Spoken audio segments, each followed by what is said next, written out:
Today, Nelli will be sharing her insights on a topic that is both timely and essential, mastering the art of Web3 pitch decks, rules, tips, mistakes. In the evolving world of Web3, having a compelling pitch deck can be the difference between securing funding or missing out on opportunities. Nelli will guide us through the process of creating effective Web3 pitch decks, sharing rules to follow, tips to enhance your presentation, and common mistakes to avoid. Let's warmly welcome Nelli Orlova and eagerly wait her insights and expertise. Nelli, the virtual stage is now yours. Hi, Nick. Thank you so much for this warm introduction. And hello, everyone who is watching us on YouTube. Thanks a lot for Growly Club for setting up this cozy but very insightful discussion. And I will do my best to be laconic, but stop me if I'm over time, okay? Give me a sec to start screen share.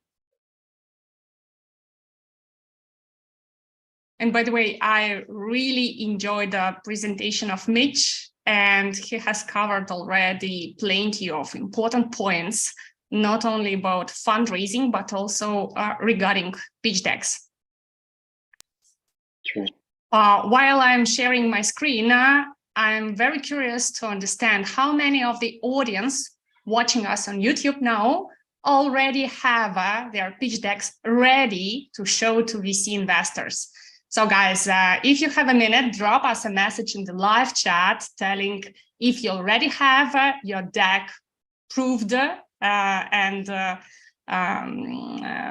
received feedback by any of the VC investors or not yet. Do you see my screen now? Yep. Okay, good. So today we will talk about pitch decks specifically for Web3 startups, and why I feel confident to share anything with you about that, mostly because during years of existence of InnMind, we helped to raise funding to hundreds of Web3 startups. Only the last couple of years, we closed more than 60 million worth deals for early stage Web3 companies. And of course, we reviewed thousands of pitch decks. I already lost the count, how many. Plus, I also have another hat as an angel or mini VC investor. We have a VC vehicle called InnMind Capital, where we invested in 13 Web3 startups on early stage.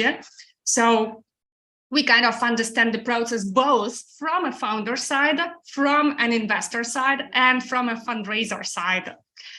And InnMind is meant to help you to connect you with VC investors. As Mitch already said, the conversion rate should be considered from the beginning. And in order to close the round, well, if not thousands, you need to reach out to hundreds of VC investors to convert just a few of them into your real investors on cap table. On InnMind, we have around 3,000 of crypto VC investors actively investing in Web3 founders. So feel free to scan this code, or if you join us later on, contact Growly Club team, and they will definitely share this presentation with you later on. And before we move to the pitch deck part, let me give you a few numbers regarding the fundraising landscape nowadays. Everyone is complaining about bear market conditions, and that's true. The bear market is tough. But let me tell you that this bear market, which we face right now, it's not that bad as many founders feel it to be. It's just some stats here. So during only Q1 this year, Web3 startups raised over $2.6 billion VC funding. And as you see here, more than 33 billion is allocated to crypto VC funds. And this money should be deployed in the next few years into early stage Web3 companies. So everyone has a chance to raise funding. It's all about the quality of the project. However, there is definitely a huge difference between fundraising on a bull market and a bear market. As you can see here, on a bull market, the average time to deal closure is 2-3 weeks from the first time you contact VC investor and pitch to him to actually getting soft signed and transaction confirmed. Sometimes it can be even shorter, just a few days. And believe me, we faced situations then where it was few hours, literally. But on bear market, the timing is definitely different. So the average time to deal closure nowadays, since the second half of last year, is around 3-4 months. I hope I'm not covering the presentation here. So you can see 3-4 months it will take to close the first deal in average. So be prepared for it when you count your runaway, and keep this in mind that even if you have brilliant team and amazing product, you will hardly shorten this time frame for investors. So don't run out of the money. Few tips for VC fundraising on a bear market. As Mitch already elaborated, reach as many investors as possible. This is really core. And if you do not have your private network or good connections that can introduce you with multiple VCs, feel free to use platforms, different networks like InnMind, for example, and just start reaching out, pitching to VCs. Second, many founders forget about following up. And guys, this is essential. If you do not get a feedback from investor in Telegram, LinkedIn, or InnMind platform messenger within the first few days, don't hesitate to remind about yourself. And I can tell you it's absolutely fine, absolutely polite to have 3-4 reminders about your project before the first reply from the investor. Just imagine investors' Telegram is really overwhelmed and they can easily just miss your message in their inbox. Ask feedback. This is another important factor many first-time founders forget. Don't ask for money right away. When you just start your fundraising journey, don't hesitate to ask investors for the feedback regarding your pitch and regarding your project. And even if the investor comes back to you saying he passes on the deal, no worries. Still ask him or her for a feedback, because these can help you to become better, to improve your deck, to make it clearer, and so on and so forth. Another simple but important thing not to forget. Use solutions like DocSend. There are also a few alternatives on the market when you start your actual outreach for investors and sending them your deck. Because when you do it just in PDF or Google files, you can't really track if investor opened it, how many time did he spend looking at your slides, what slides did he skip, and which ones attracted the most attention. So DocSend allows you to track all these data from investors for reviewing your pitch deck. It's really, really helpful. And as Mish already elaborated, use fundraising CRM. By the way, we have it to be downloaded for free on InnMind knowledge base. So feel free to download it if you do not have the template yet for yourself. Few other rules for Web3 pitch decks. So as a founder, I know that you want to explain everything around your project. Every single detail is important for you. But for investors, the more laconic and straightforward it is, the better. So after you build the first deck, which is probably 20-30 slides, review it few times again and look at every slide from the perspective, is it really necessary? Keep only the slides that add any value to the first impression for investor. All the rest you can remove shamelessly. Another thing, keep it clear and simple. Guys, you can't imagine how many decks we receive and don't have a clue what startup is building, even on the 10th slide. Many founders, especially techie teams, they struggle to explain in a simple, clear way what they are building, why, and for what audience. And that's essentially important. Majority of VCs will just skip your project and most probably not even read till the end if it is not explained in the first few slides. Don't forget also to address Web3 specific aspects like tokenomics and decentralization. And even when you are building your deck, don't forget to get prepared answering the question why you need blockchain or decentralization in your product.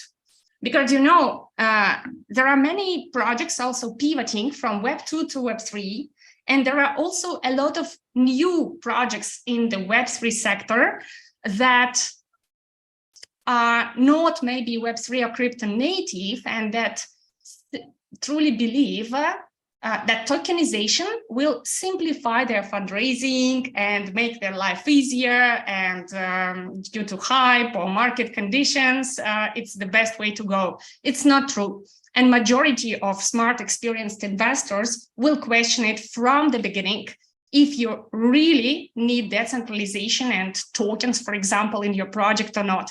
And if it is artificially attached to your business model, then you will have troubles not only during fundraising, but also during further development stage. Fundability, yeah. So this means try to understand yourself, how investors can make money investing in your project, and deliver this somehow in one of the slides in your pitch deck or during your pitch. And of course, also many founders forget about that. Don't forget to back up that data. So for example, in the market opportunity slide, if you put some numbers, if you refer to any industry reports, don't forget to make a hyperlink so that any investor can click it and understand what you are referring to if it is a trusted source of information. And guys, if anything is unclear, don't forget to ask questions in the live chat. And here is the proof of my last recommendation from the previous slide, prove the data. Look at these two examples on the left slide and on the right slide. These are slides from two different Web3 startups that build products in the similar niche and for the similar audience, for Web3 startups, for dApps. And we received these slides, these pitch decks, within literally 1 week of time. You can see the first startup says that 4,000 of new dApps appear per month, which sounds like quite a huge market. Another startup claims that there are 2,000 Web3 startups appearing per year. The data is crucially different, but none of them has any source linked to that data. So where did they take these numbers? I have no clue, and nobody has. And by the way, when we asked the founders where did they take the data and if they can send us the proof, they failed doing it. So it's just an example. Now imagine yourself being an investor and receiving these contradictory data references. Will you trust any of the founders here? You decide. And it really helps if you try putting yourself in investor's shoes, and when you already drafted your deck, try looking at it with investors' eyes and answer the questions. First of all, is that clear from the first sentences, from the first slide, what you are building and why the market needs it? Second, can this project grow to a huge multi-million or billion-dollar business? Can this team deliver? So did you introduce your team properly? Not just, names and beautiful photos, but explaining why your team can deliver this. Are there any red flags? This is another topic, I believe, for the next Growly Club webinar about red flags. And how do you feel about the founders? So are they trustworthy? And what is your risk-earn balance for the project? And don't forget about FOMO factor. FOMO is fear of missing out. Unfortunately, on a bull market, on a bear market, FOMO is not so typical. That is why also we have such a longer distance between the first connection and the final decision from the investor side.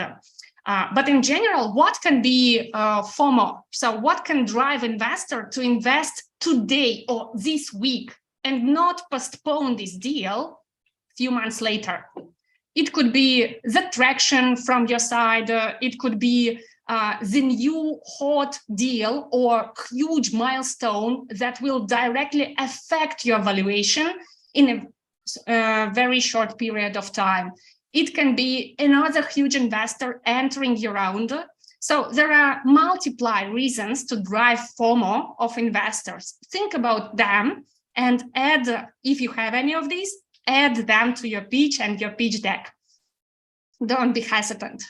Yeah, and I really like this summary from Y Combinator, where they look at each deck, answering just 3 simple questions. Do I understand the idea? Am I excited by the idea? And do I like the team? From investor perspective, these 3 simple questions, they build the fundament for the decision making. And here is another example from one of our portfolio companies, just answering the questions that I mentioned previously about clarity. So tell me in the live chat, please, which slide is more clear, guys? From which slide, left or right, you really understand what this startup is building? Let me remove myself, not to hide the text. Yeah. Right is better. Alban, Richard is Sergey 1. Yeah. Anyone else, guys? So not to make it too long, I agree. Right is definitely better. Of course, it can be even better.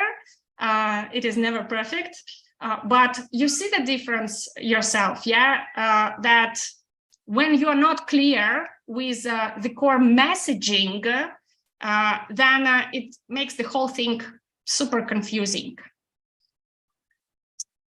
Yeah, FOMO examples. We just discussed the FOMO factor. So top VCs on the cap table. Maybe it could be also your TGE event or public sale that will be just in a month's time. So investors understand that they need to make a decision before that. Otherwise, it will be too late. And of course, everything related to your growth numbers, traction, users, sales, etc. And if you hit this FOMO, your investors can look like this duck. Essential slides. You know what? Since we have Nick, can you tell me how much time do we have left? Because I can shorten it to in fact, you have some time because Mitch finished very early.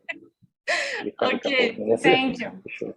I will try to be faster because at the end of this presentation, I prepared for you more examples from the real startup pitch decks that you can refer to.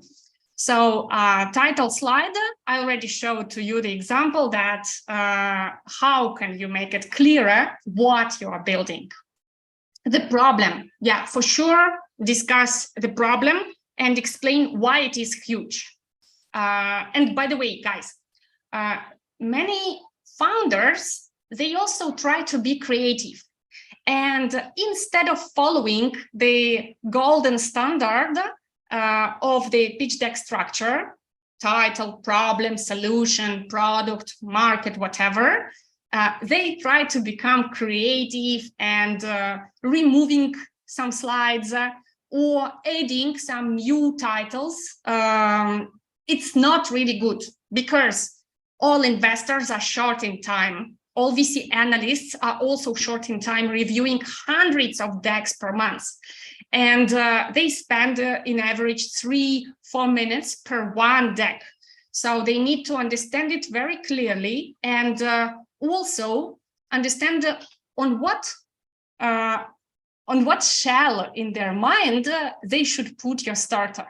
Is it a pre-seed startup with the MVP and first traction, or pre-MVP product with the low valuation, or whatever it is? There are plenty of different characters in investors' mind where they put mentally each startup after the first consideration. And when you become too creative and go outside the golden standards in the pitch deck or pitch, then you make it more difficult for investors to put you in any of these shells, and it is not good. So solution slider, it can be also combined with the slide about product. It is explaining what you are building and in a very, very clear manner. While in the product slide, you go deeper in the technological aspects and ideally highlight why technologically it is a scalable advantageous product. Business model, some crypto startups forget about that slide. It is the ways where you generate revenues, how actually you plan to make money. What are your revenue streams? Is it transactional business model? Is it SaaS? How token is involved there? If your startup is tokenized, then essentially important to have a few slides about tokenomics. So in one slide, you should explain the utility of your token, and ideally not listing all the utilities that you imagine in your beautiful mind, but highlight the most important factors why your users will need your token. Another slide should be dedicated for the token metrics. And please don't split it into 5 different slides. In one, it's distribution. In another slide, it's initial market cap and fully diluted, and so on and so forth. Put everything in one simple table where investor looking at this table understands on which round you are right now, what rounds were before, and what funding rounds will be later on. What is the difference of the price involvement between different rounds?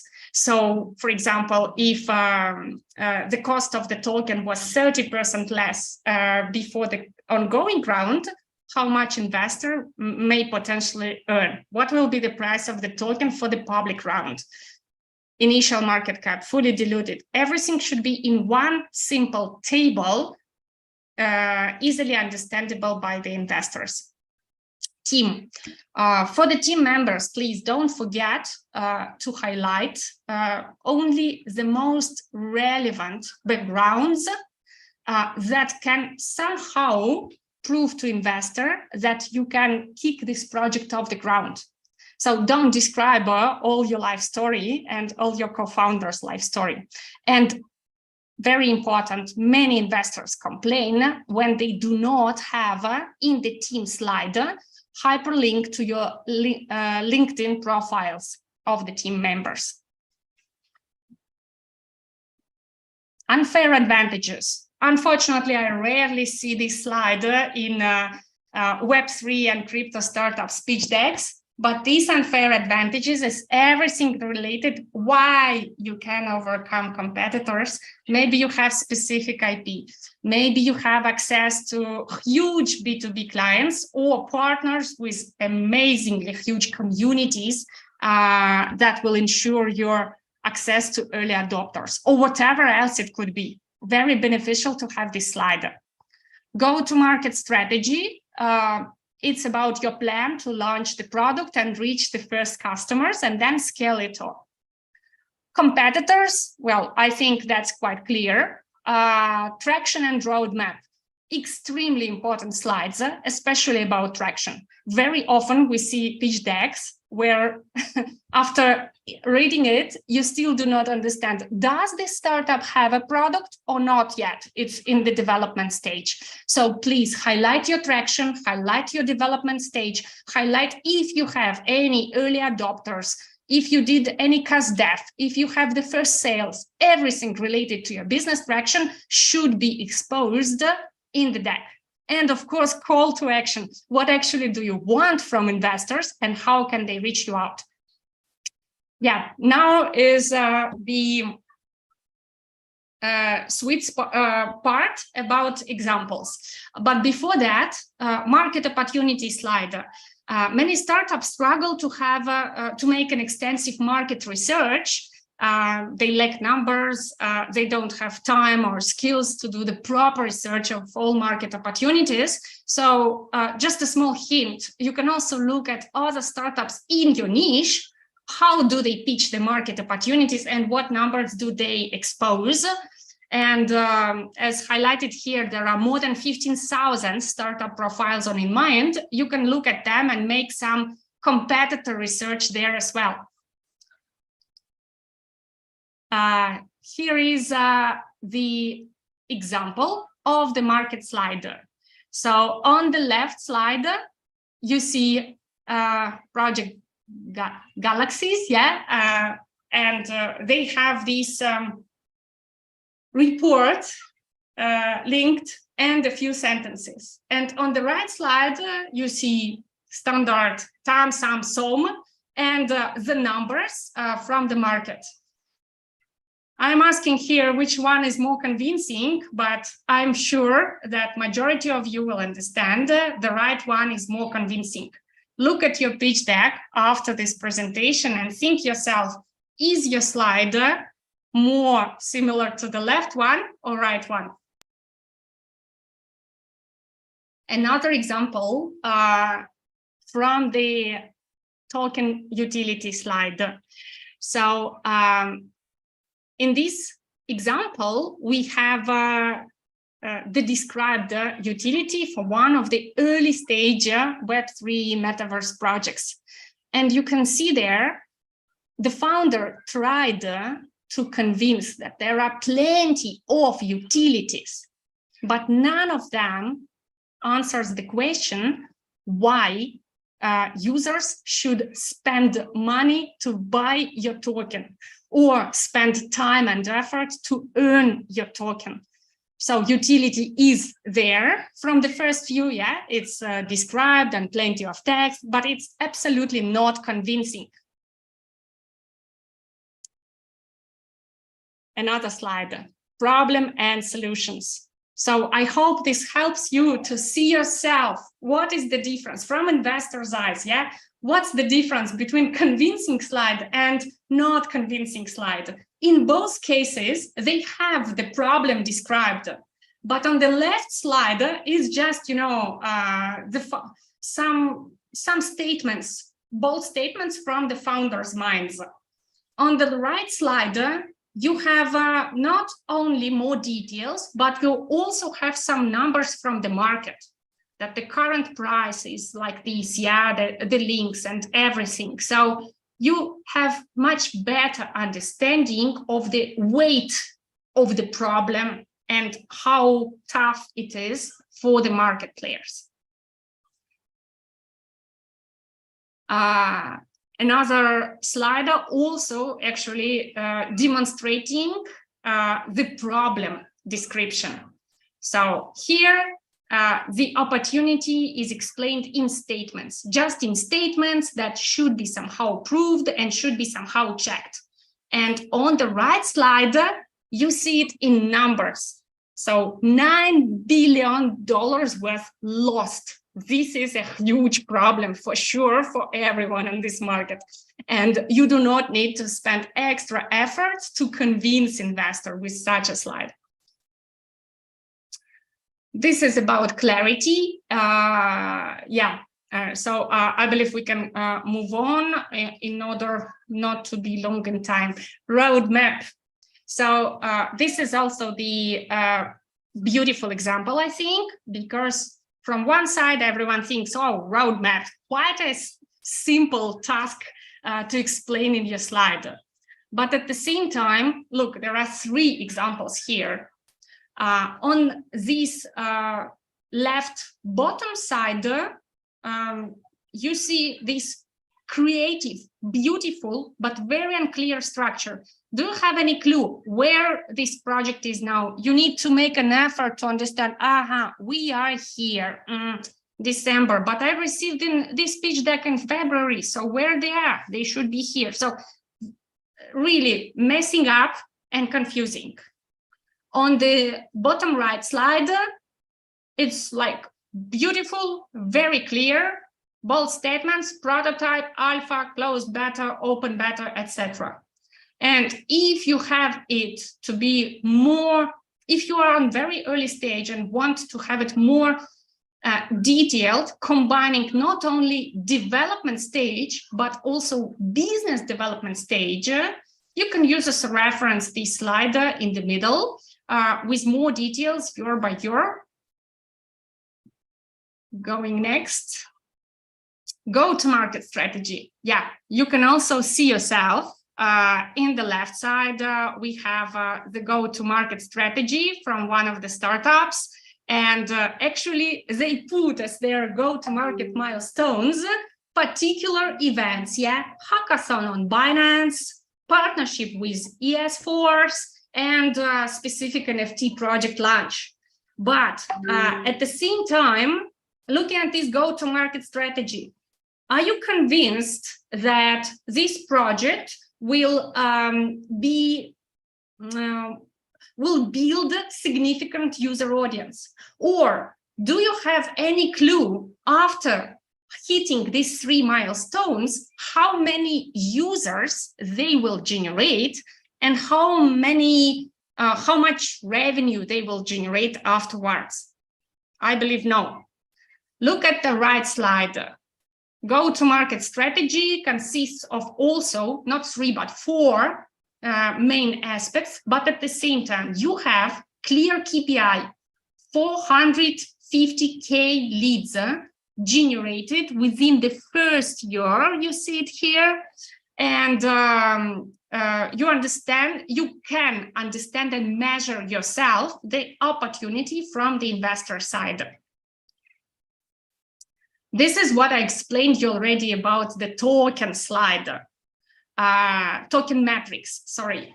So on the bottom right, you see the tokenomics slide from the startup, which probably does not answer any of your questions as an investor. What is the size of the round? What is the price of the current round? What is the margin you will have as an early investor compared to the public round? And so on and so forth. At the same time, this big slider on the top is from AVA protocol. By the way, it's one of our portfolio companies, a really cool one, infrastructure startup. And on one slide, you have actually everything that you need to know as an investor to size this opportunity from financial standpoint. Looking at the topic, looking at the token, how many rounds they have, what is the price difference between different rounds, yeah? What is the vesting period and log, cliff, equivalent in dollars, and so on. Here I continue examples with this token metrics slide. And again, when you look at your own tokenomics token metrics slide, remember please these examples and tell yourself, is this slide self-explanatory? Do investors understand the price of the token, the difference of the price, vesting, cliff, IMC, FDMV, and other metrics from just one simple and clear table? Here is an example of team slide. Look at the left. there are 3 really cool guys. But as an investor, do you have any clue if these guys can deliver? I doubt so. You can only say that, well, cool guys, smiley. But on the right slide, you have another deck where actually they highlighted the core experience of founding team members. Where did they work? They put in bold, and by the way, they could do it even better formatting, the information, but they put in bold all the most relevant experience from the team. Also good practice to add logos of the previous companies they worked in, and so on.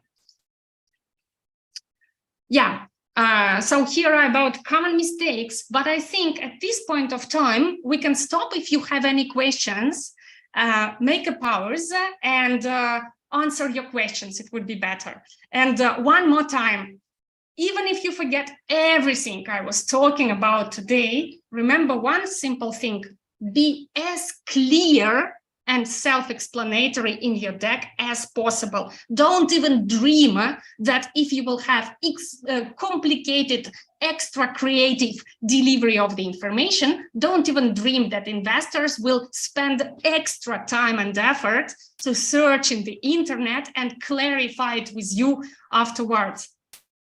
Yeah, thank you. Yeah, Nelly, we got a couple of questions. So first one is, in your experience, in your network, in the Web3 space, how visionary are investors? How much do they rely on data, and how much are they able to see the vision of a startup that is actually disrupting a sector, for example, Airbnb?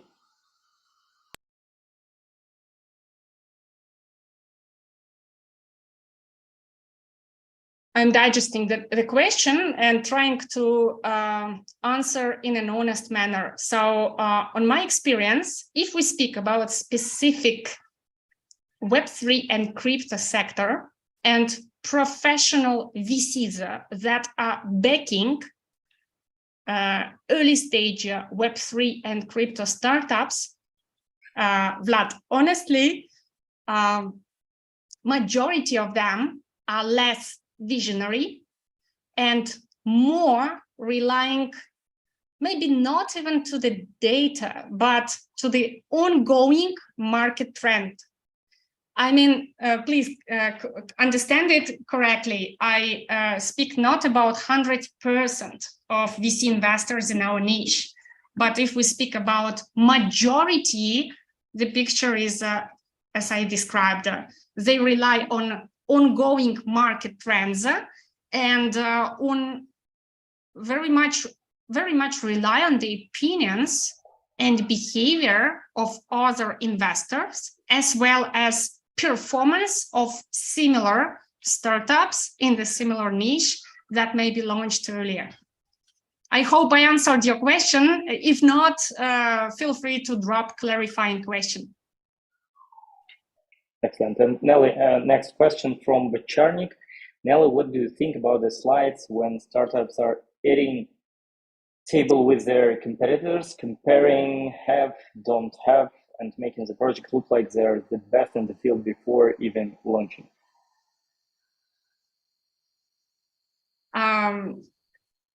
So, first of all, nearly every slide with competitors is like that. I can tell you that like 9 out of 10 slides for sure will look like the startup, early stage startup. Then they mention top market players as competitors and a lot of features which these startups will have and the competitors do not have. And then you look at the slide and wow, this startup is the best of the best. Everything is marked in bold and green, while competitors have red cross, yeah? Usually it makes us laugh, same as investors, yeah? They smile when they see it.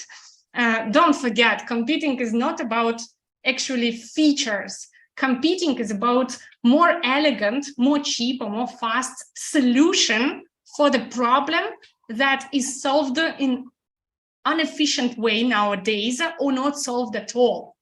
So when you do your competitor slide, it's better to mention less features. Maybe it's better to focus on problems.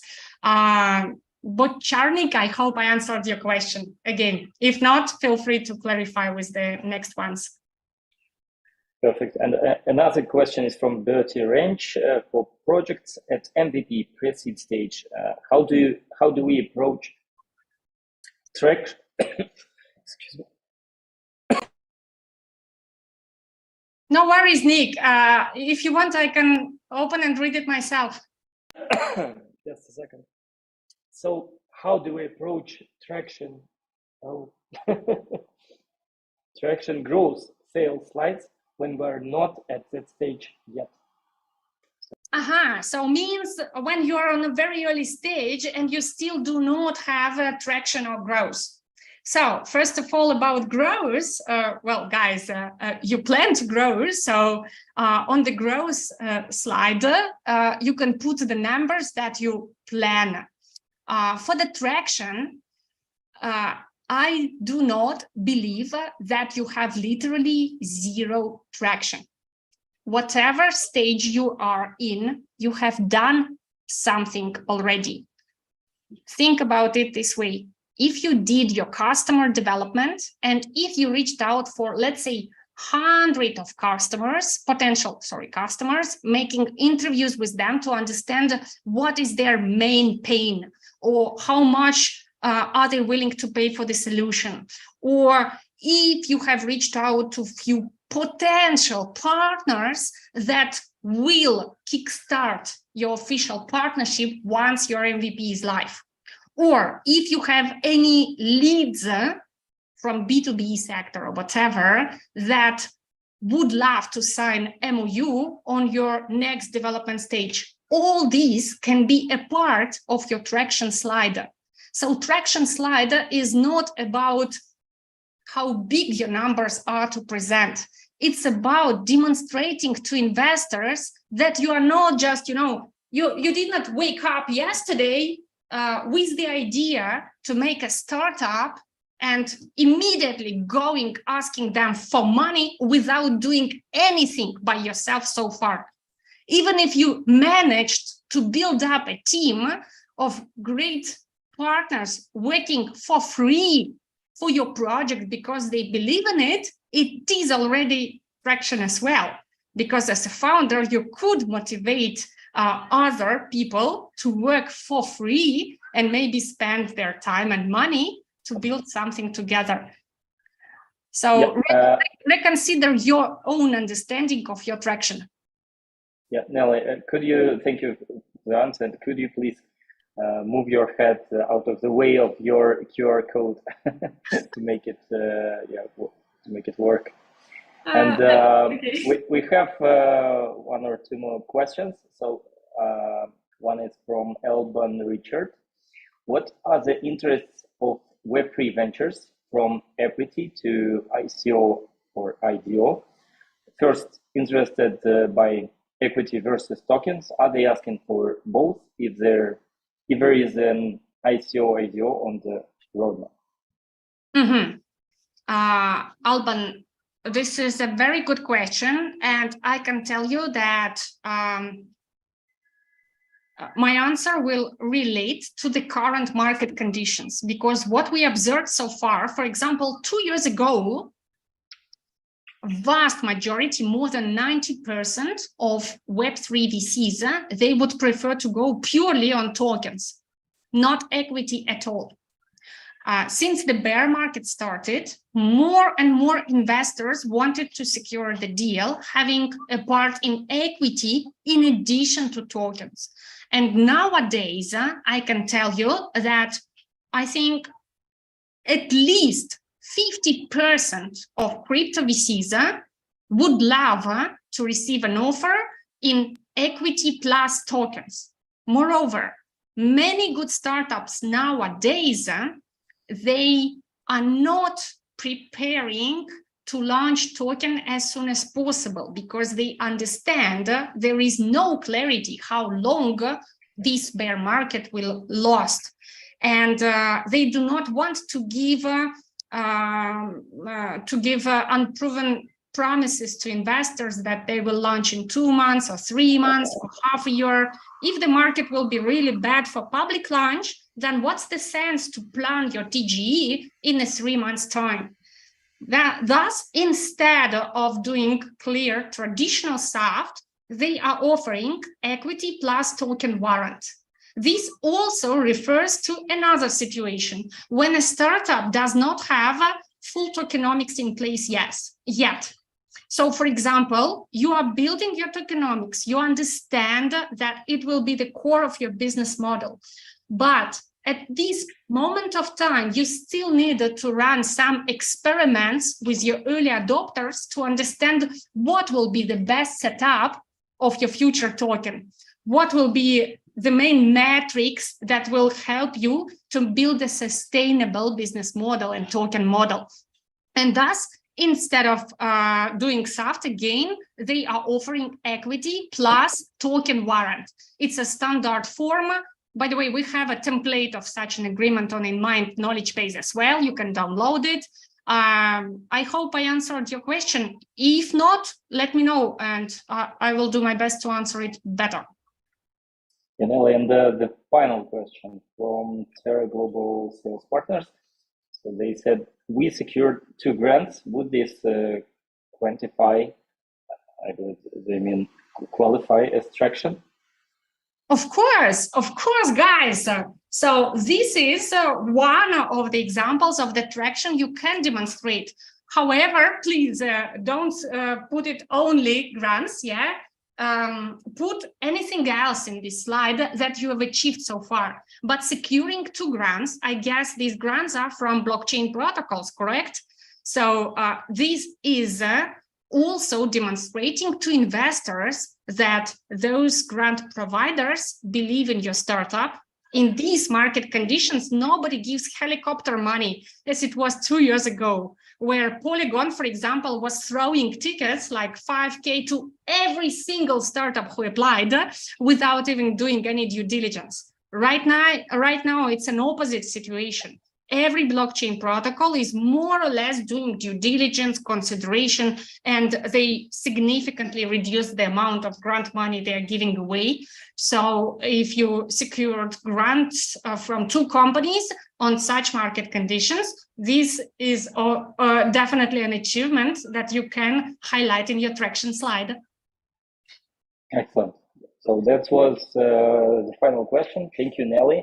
Our gratitude goes out to you for the insightful session on Web3 pitch decks. Your experience and knowledge are crucial assets for every entrepreneur navigating the dynamic world of Web3. Thank you. And it's time to